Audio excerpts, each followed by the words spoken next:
This is a genocide and we need to stop pretending otherwise. Let me say that again. This is a genocide and we need to stop pretending otherwise.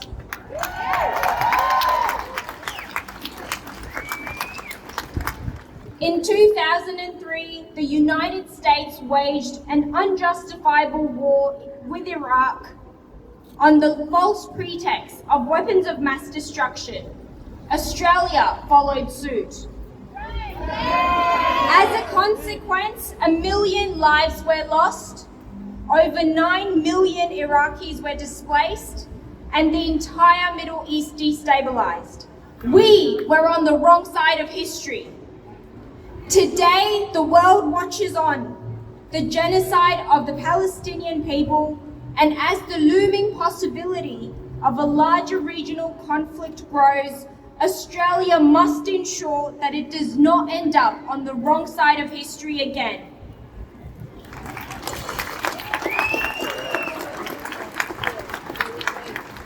Supporting the injustices committed by the government of Israel harms our national interest. It makes us complicit in their crimes. Crimes that have now surpassed the threshold of war crimes and have been brought up to The Hague, where the ICC has begun moving issue warrants on the Israel government. My fellow Australians, we must always prioritise the national interest, our national interest, over the blind support of the national interest of Israel. It is not in our national interest to support injustice or remain silent when we see it. It is not in our national interest to support another unjust war. It is in our national interest to be the principled voice of reason, to stand for justice, to condemn the genocide, and to demand actions. Actions that you've been calling for. Sanctions, divestment, trade halt with Israel, permanent ceasefire, and the immediate recognition of the Palestinian state with the 1967 borders. To each and every one of you here, you gave yourselves the audacity to be the conscience of our nation, to remind us about humanity and justice, to remind us that 15,000 children have been killed, thousands more displaced, and generations destroyed. One of those 15,000 children was Hind, a 6-year-old who found herself amongst the corpses of her family, targeted and killed. She had her whole life ahead of her, to go to school, then university, and dream big like our children.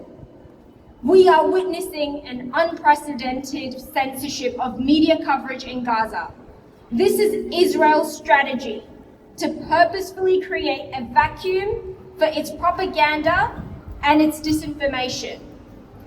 If it wasn't for the courage of the Palestinians in Gaza, we would have never seen or known the genocide unfolding in all its horrific brutality, and the world might still be convinced by Israel's lies.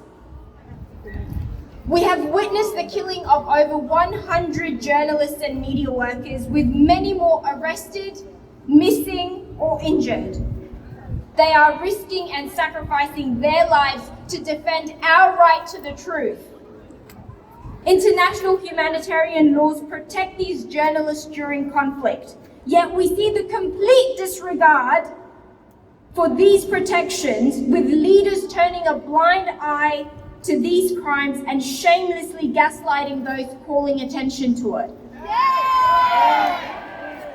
We have witnessed the discrediting of Israel's version of events consistently, but it is buying them time to continue their annihilation of the citizens of what human rights organizations describe as the world's largest open-air prison.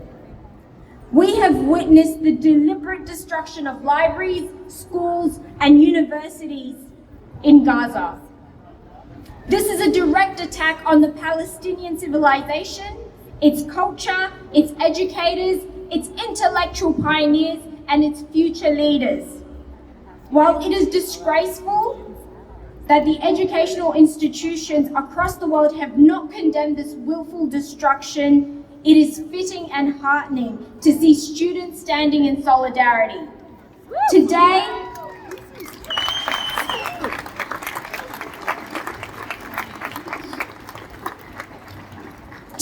I am inspired and I am proud to witness students at universities around the world say enough, to witness the future leaders of our nation exercise their right to peaceful civil disobedience and resistance.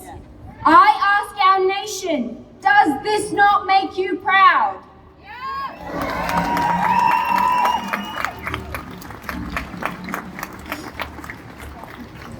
You have gathered here today and you have chosen the harder road, but don't despair.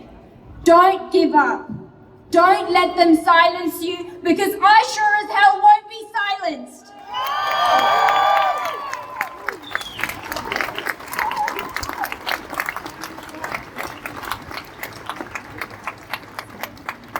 You have brought an outpouring of hope after months of despair. You have re-energized those who are feeling depleted. You have reignited the belief that change is possible when people unite and stand for what is right.